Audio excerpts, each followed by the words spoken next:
Hello everyone, you are most welcome in this channel. In this video, we are going to discuss about literary terms, oxymoron, hyperbole and transferred epithet.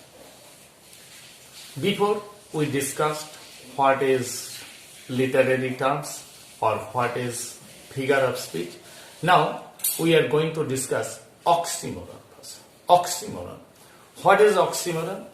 Oxymoron is a figure of speech in which contradictory or opposite terms appear side by side. Here, opposite terms or contradictory terms appear side by side. For example, day, night. Two opposite words, day and night. That is the example of oxymoron. Black and white, pretty, ugly, both opposite words. Alone, together, friendly, fight, completely, finished. Completely, again it is finished. Both two opposite terms.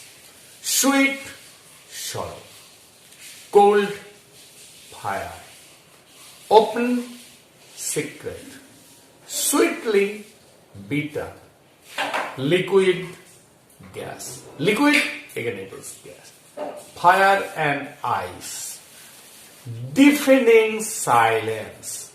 Deafening, again silence. Awfully good. Living dead. Old news.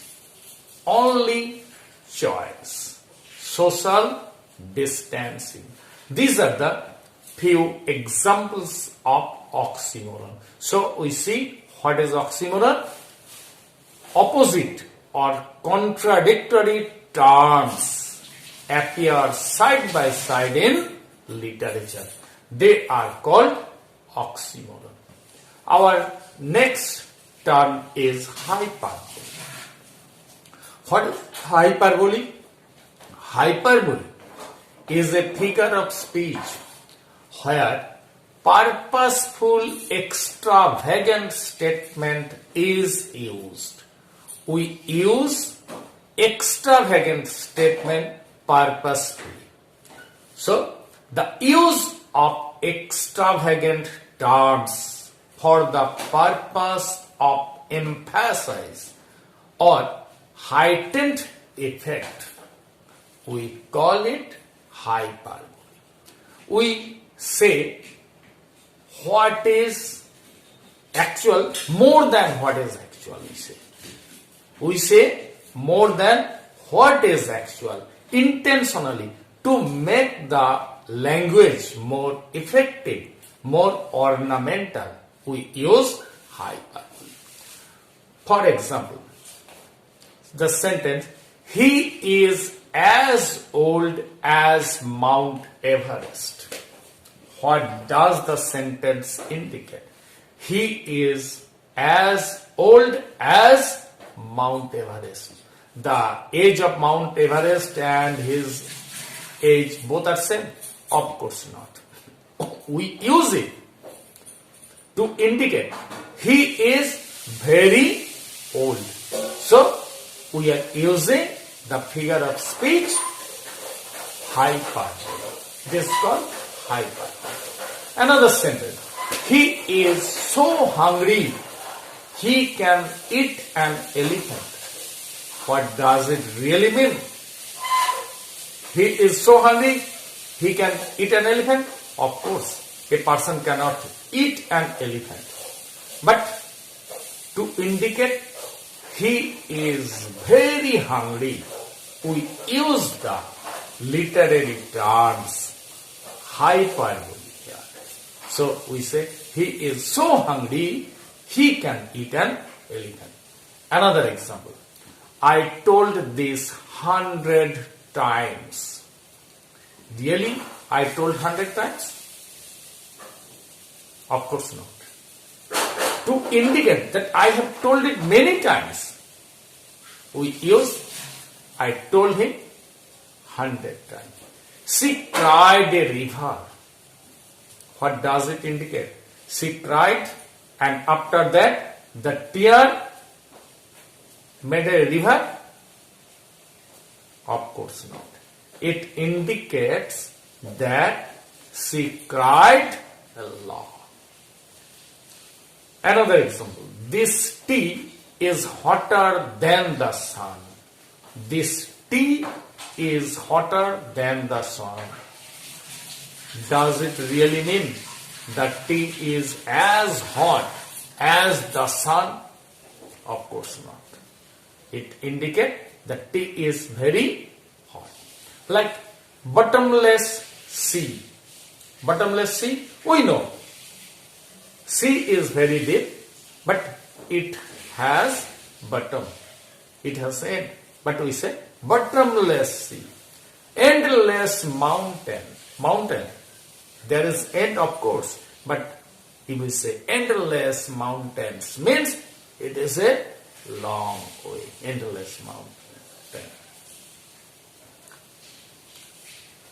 Next, our next figure of speech, transferred epithet. Epithet means adjective. An adjective is called epithet. Transferred means transferring to another person or thing. So, what is transferred epithet? Transferred epithet is a figure of speech in which an adjective qualifies a noun other than the person or thing it is actually describing. Transferred epithet, the epithet describes the noun other than it is placed before. For example, one sentence. It was a good day. It was a good day. What does it indicate? The day was good. Day as usual every day. When we say the day was good, means I passed that day well. One example. A person have found something, cash or jewels in a bag. Someone lost it and someone found. Who found? He would say it was a good day, but who had lost the bag, to him it was a bad day. So day is day, but the mood of the person is good or bad. We are using it was a good day. Good is not qualifying, really it is not qualifying the day. It is qualifying the mood of the person. Similarly, it is a careless match. What does it indicate? It indicates the match. Who plays? The players. They played it carelessly. The match is not careless itself. Another example. He looked at me with a scornful eye. What does it indicate? His eye was scornful? Of course not. His attitude towards me, the looking, that was scornful. Another. The prisoner was put in the condemned cell. Who was condemned? The cell was condemned? Of course not. The prisoner. The prisoner was put in the condemned cell. Cell was of course not the condemned. Condemned was the prisoner. In likewise we can see the weary road, gloomy day, friendly conversation. Conversation is friendly. No, friendly day conversation. Sleepless night. The night was not, of course, sleepless. The person, they spent the night sleepless. So, when this adjective refers to another person or thing, it is called transferred epithet. Till this for today. Happy learning. Goodbye.